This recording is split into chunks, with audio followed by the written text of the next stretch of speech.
Okay, this is the big one that we need to get to the bottom of. Could an infantryman carrying a musket fire 3 rounds a minute?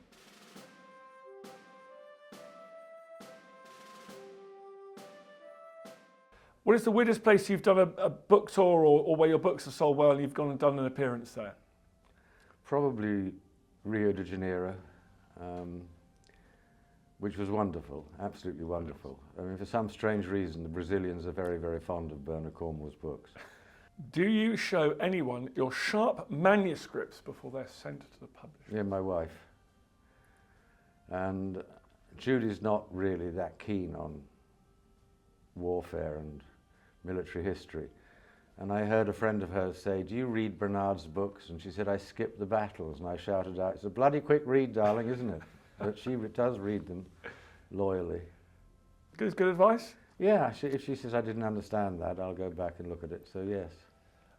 Well, I think I know the answer to this, but Sharpe or Napoleon, who would you rather fight for? Oh, Sharpe. He's careful with the lives of his men.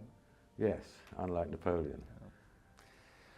Okay, this is the big one that we need to get to the bottom of. Could a rifleman fire, could an infantryman carrying a musket fire 3 rounds a minute? Yes. John Moore, when he was a lieutenant, fired a musket 5 times in a minute. But the British, yes, they could do 3 shots in a minute. What about a rifleman? No, rifleman couldn't. No, is that because you have to wrap the ball? You had to wrap the ball. It's really hard to push it down the barrel. What they could do what they call tap load. I mean, if they were under really severe pressure, they would just put the ball in the rifle and hammer it in the bottom and fire it. And then you're getting up to 3 shots a minute. But of course, you lost a lot of accuracy that way. But tap loading was quite common. But the idea was that the accuracy of the rifle at longer ranges was a very potent weapon on the battlefield. Very potent, yes. And the French hated them. And for some strange reason, the French never adopted the rifle, although there is some evidence that there were some rifles around.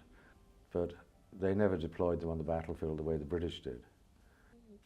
Do you know, apparently, which Bond actor appears in the Sharpe series? Daniel Craig. You certainly do know. If you could go for a pint with Sharpe, this is a weird one because presumably Sharpe lives in your head.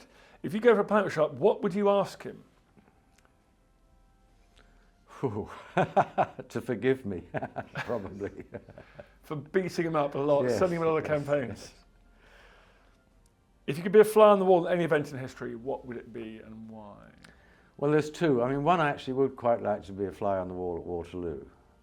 There are still so many questions, and it would be nice to be there to answer them, but I want some kind of guarantee from the people who send me back that they're going to keep me alive.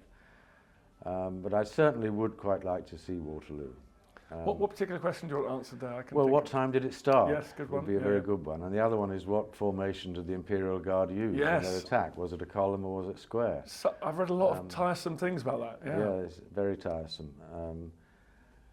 But I think if I had a choice for one event, I want to go back to the first performance of Hamlet at the Globe. Oh, of course. Your first love. Mm-hmm.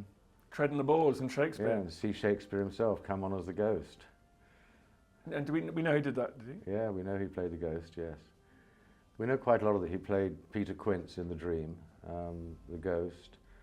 But I would really love to be there for one of them. I don't care really which one, but Hamlet would be pretty good. Is your reluctant gift that you can write so beautifully about fighting and secretly all you want to do is write about Shakespeare? No. I'm quite happy writing what I write. Ned Stark versus Sharpe, who would win a fight? Oh, Sharpe, he's got a rifle.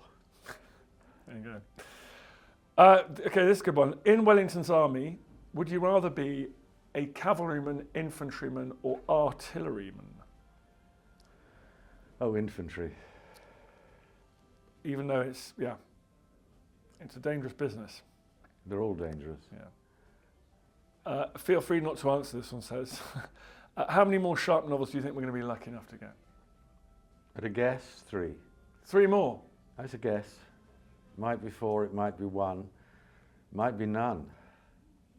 And what about different, again, what's been so fascinating about your career? You've jumped around doing different things, and any other, are you locked into Sharpe for the near future, or do you think you'll be gifting us with another period, different characters?